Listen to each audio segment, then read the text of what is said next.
Hello, fourth grade. This is Miss Kyle here to talk to you today about lesson 9.4. Our expectations, as always, are for you to have a quiet spot to work where you can be focused and relaxed and ready to be with me. A positive attitude so that you can go into it knowing you can do it. Your Chapter 9 workbook, and a pencil to write with. So if you're missing any of these supplies, please make sure to have them in front of you so we can go along through the lesson together. As I said before, we're working on lesson 9.4, and today is really exciting. There's kind of a hint in my background of this slide here. Today we're going to be talking about not just numbers, but money. So this is a really exciting chapter for me. I think that this is going to be super helpful for you going forward throughout your entire life. We are constantly using money, and being able to read it and write it is going to help benefit you. Let's go ahead and get started and see what you already know. Now the question is, how many cents or pennies are equivalent to the coin or bill shown? So how many cents is this quarter with? Is this quarter equivalent to? Let's see if you got it. 25 cents. How about this right here? This is a nickel. It's kind of an older style of nickel. How many cents is a nickel worth? Let's see if you got it. 5 cents. Now, this one might seem pretty straightforward to you, but it can be kind of tricky because the question isn't how many dollars we have, but how many cents. So how many cents would a $1 bill be worth? Get it in your head. 100 cents. So $1 is worth 100 cents. That is our whole that we're going to be working with over this lesson. And last but not least, how many cents would a penny be? I bet you all got that one. 1 cent. How about a $5 bill? Now we know that 100 cents would be $1. How about $5? How many cents would that be? 105 times. You got it, 500 cents. How about this dime here? How much is a dime worth? Let's see if you got it. 10 cents. Oh, here is a big one. How many cents would a $100 be? Now, if $1 is worth 100 cents, then $100 be like 100 times 100, we would end up with 10,000 cents. Awesome. Don't worry, we're not going to be working with $100 bills during this lesson today, but that is a really big amount. Let's go ahead and check out our learning goal. Go ahead and read it to yourself.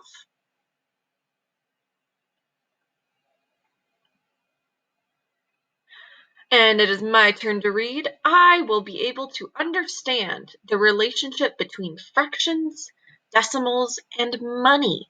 Now, we've been working on fractions and decimals for about a week now, and now we are jumping forward to how they relate to money. So you can see how very important it is to understand your decimals because it relates so carefully to something we use every day.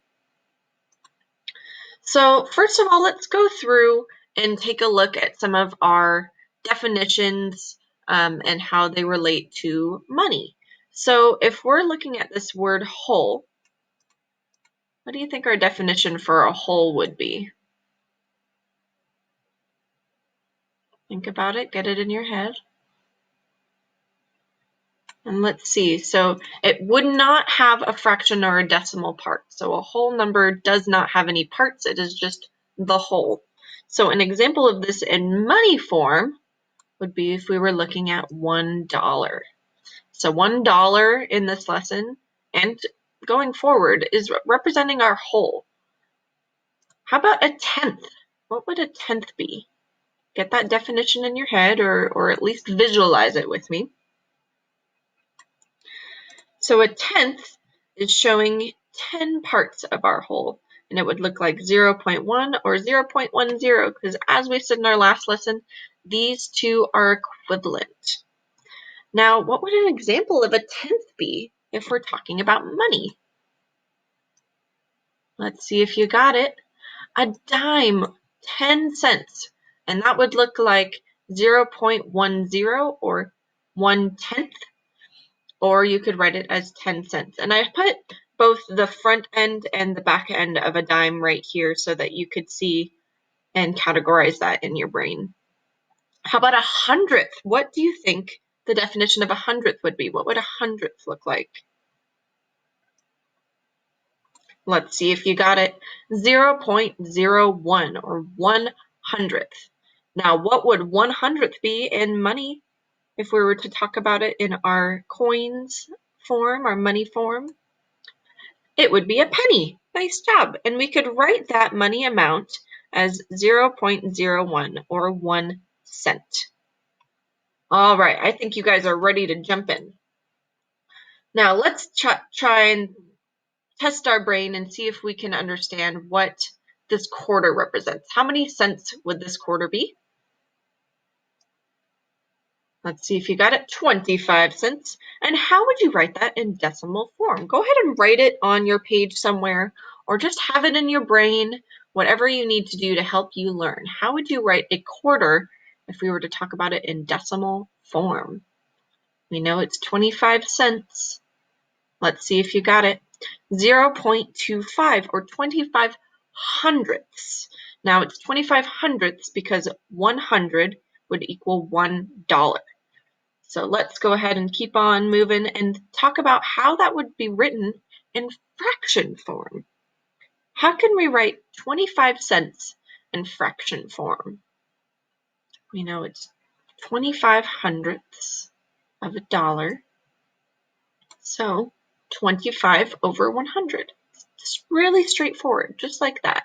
There's no tricks here. We're dealing with 25 cents, 25 hundredths, 25 hundredths, oops, excuse me.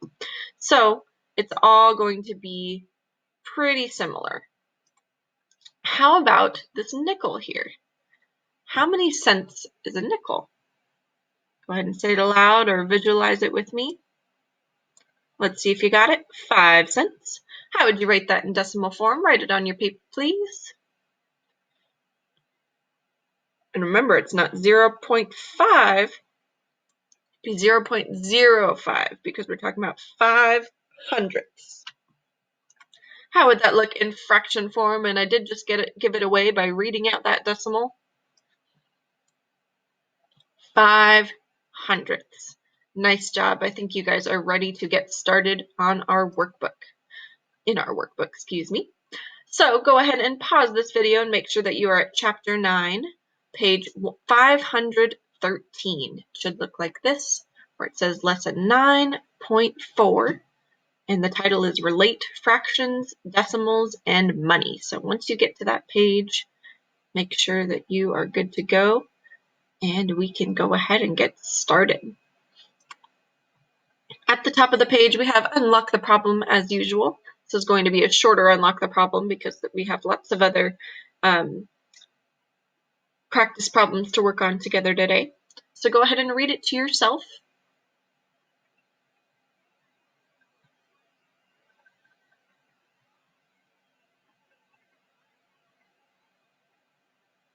All right, now my turn to read. Together, Julie and Sarah have $1 in quarters. They want to share the quarters equally. How many quarters should each girl get? How much money is this? So the question is, how many quarters should each girl get? So the first thing that we have to know is how many quarters make up $1. Now go ahead and have it in your head. How many quarters make up $1? And let's work this out together. So if there are 4 quarters in $1, then we would want to split it up evenly. So we would know that each girl would get 2 quarters. Now, since we know that quarters are worth 25 cents, we can put these numbers together to say how much money each girl received. I bet you already have this. Go ahead and write it on your paper if you don't. They would each get 50 cents. And that's what 50 cents would look like. It's 0.50. That was an easy one. Let's see if we can challenge you to work that brain a little bit more when it comes to counting money. So here we have on page 514, it says write the total money amount, then write the amount as a fraction or mixed number, then as a decimal in terms of dollars. So there are lots of different things we're looking for over here. But what I'm going to recommend you do is first notice that we have 3 lines in our answer. And that's because this problem is expecting 3 answers from me. So I also notice that there are 3 different kinds of coins. So what would be most helpful for me is to kind of group my coins and add them up based on what they are, and then add them all together. So let's do that. So I'd love for you to please underline the 3 things that we're doing. So we're finding the total money amount, the fraction or mixed number, and then the decimal. All right, once you have that, go ahead and tell me how many cents would 3 dimes be? We're just going to write the cent amount at the top.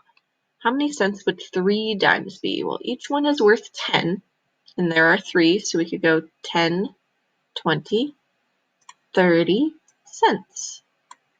Nice job. How about 4 pennies? We know that a penny is worth 1 cent each. So we have 1, 2, 3, and 4. So we just have 4 cents here. And here we have quarters. Now, how many quarters do we have? We have 3. And each quarter is worth 25 cents. So I've gotten pretty good over the years of adding up 25 and 25 and 25, but maybe it might take you a little bit longer, and that's okay. All that I would request that you do is write those numbers on the side of your paper. So 25 plus 25 plus 25, and add them up. And that will help you understand a little bit and get faster. You know, as you're working with money and working with quarters, it does become faster, I promise. So I know that 25 plus 25 plus 25, right over here, it's showing me 75 cents. Now, the next thing that I want to do is I'm trying to figure out the total money amount. And in order to do that, I need to add up each of these numbers. So make sure you have each of these above your groups. And then over to the side here, I want you to write this out. 75 plus 30 plus 4. Now, I know that I might already have my answer here, but it's really important for you to get into a habit of doing this so that you can be more successful when you're going forward without me. So now that I see 75 plus 30 plus 4, I can add it up like normal. So I see 5 plus 4 in my ones place would be 9. And 7 plus 3 is 7, 8, 9, 10. So I'm writing my 10 below in my tens place. And now I know I have 109 cents. But wait, when we're writing about money, we don't usually go over 100 when we're talking about cents. I see. So we have more than $1's worth here. So in order to write that, I would do $1 and 9 cents. 1 and 9 of my hundredths. So this is our total money amount here, and you can see that I'm talking about money because I have my dollar sign, which is kind of like an S with a line through it. So whenever I'm talking about money and representing money, it's really important to have that sign with it. How would I write this as a fraction or mixed number? What do you think? Go ahead and write your answer below. In that second line, what would our fraction look like? Let's see if you got it. 1 and 9/100. Awesome job. Because we have one whole, which is representing our dollar amount, and our cents are always going to be out of 100. So we have 1 and 9/100. Nice job. And finally, how would this look as a decimal? Well, check this out. Our decimal is essentially exactly the same as our money amount, just without the dollar sign. There's our decimal there. You're dealing with 1 whole and 9 hundredths. Are you ready to try the next one? I think you are. Go ahead and follow those same steps using this new problem here. So we have a quarter, 2 dimes, and 3 nickels.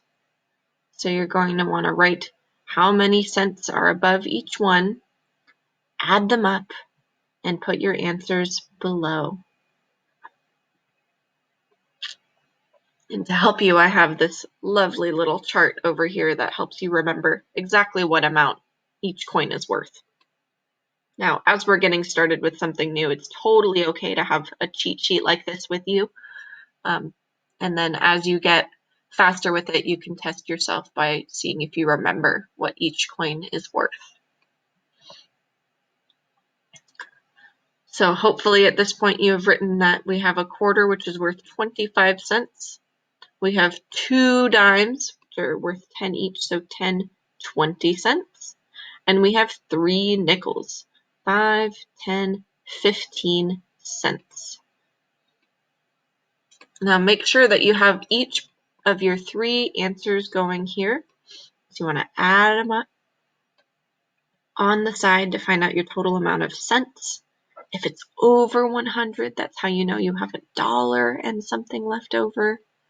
And if it's not, then you're just writing 0 point and your cent amount. Once you've done that, I want you to try and write the amount as your fractional form. So remember, it's always going to be over 100. So how much do you have over 100? And then last but not least, you're writing it as a decimal, which is essentially writing 0 point and your amount of cents. Let's see if you got it. I can't wait to celebrate you.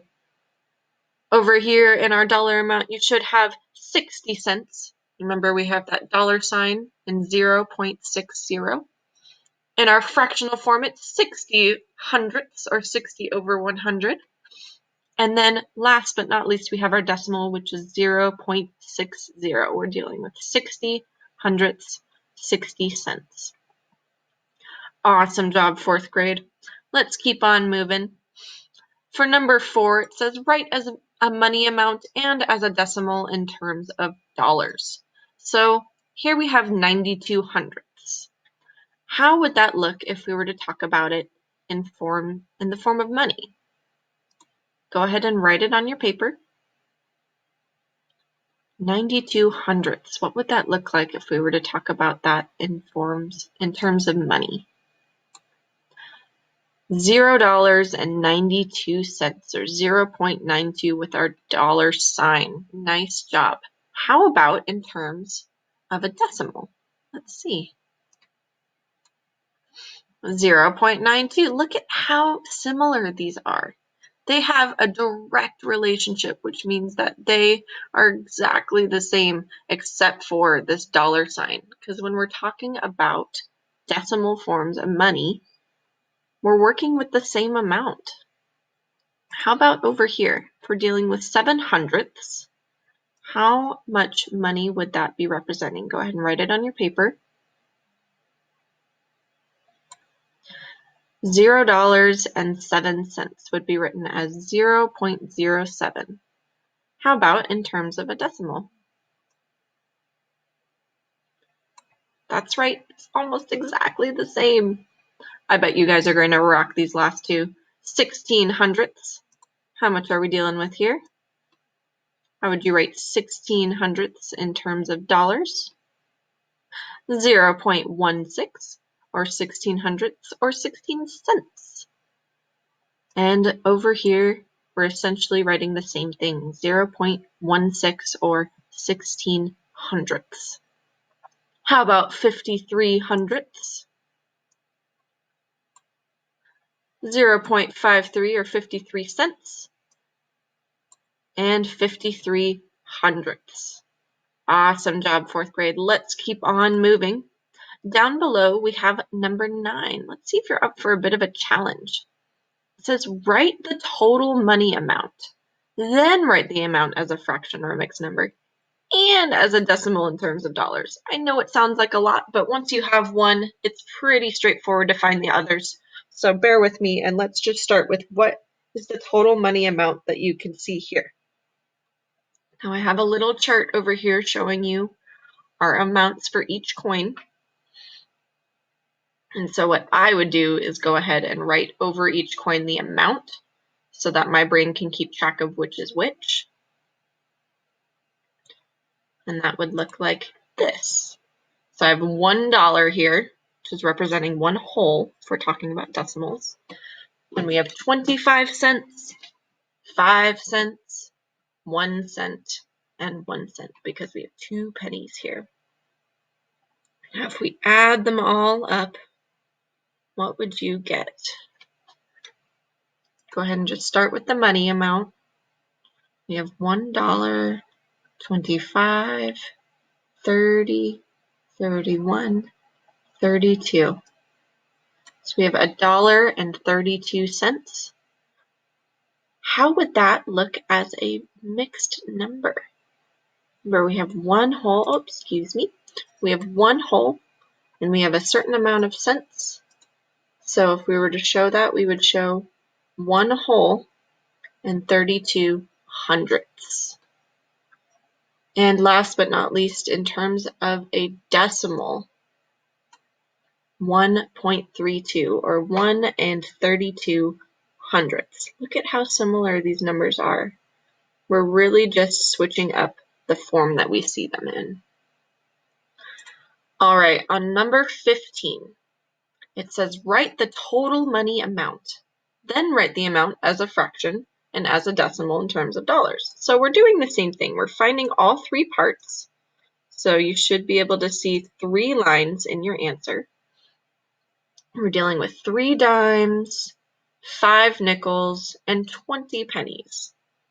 So as always, it really helps me to see it clearly if I'm writing my total amount of cents over each coin and then adding those up. So if dimes are worth 10 each, how many cents would we have in dimes? 10, 20, 30. How about nickels? How many cents would we have if each nickel is worth 5 cents and there are 5 of them? This is where knowing your 5's times tables is going to be really helpful for you because I can really easily just go 5, 10, and I can find out how many cents I have in nickels. And here's a quick tip with pennies. Super easy to tell how many cents we have in pennies here because each one is just worth 1 cent. So here we have 30 cents plus 25 cents plus 20 cents. Go ahead and take a moment to think about what that would be all together in terms of money, total money amount. Let's see if you got it. 75 cents all together. And how about if we were to write that as a fraction? Remember, we're always going to write it over 100. We would write 75 hundredths. And last but not least, in decimal form, we would write that as 75 hundredths. Nice job, 4th grade. Now, I think you are ready to work on your own. If you happen to have a piggy bank nearby or a coin purse that your parents don't mind you messing around with, it can be really helpful to hold these coins in your hand and count them out that way, especially if that's something that you've done before. I highly recommend you use a model like that because it just makes more connections in your brain. And if you don't remember exactly what coin is worth what, I do have a chart here for you, so if you'd like to just pause this video and have that chart for you while you work, that is absolutely okay with me. Thank you for taking the time to work with me, 4th grade, and I will see you next time.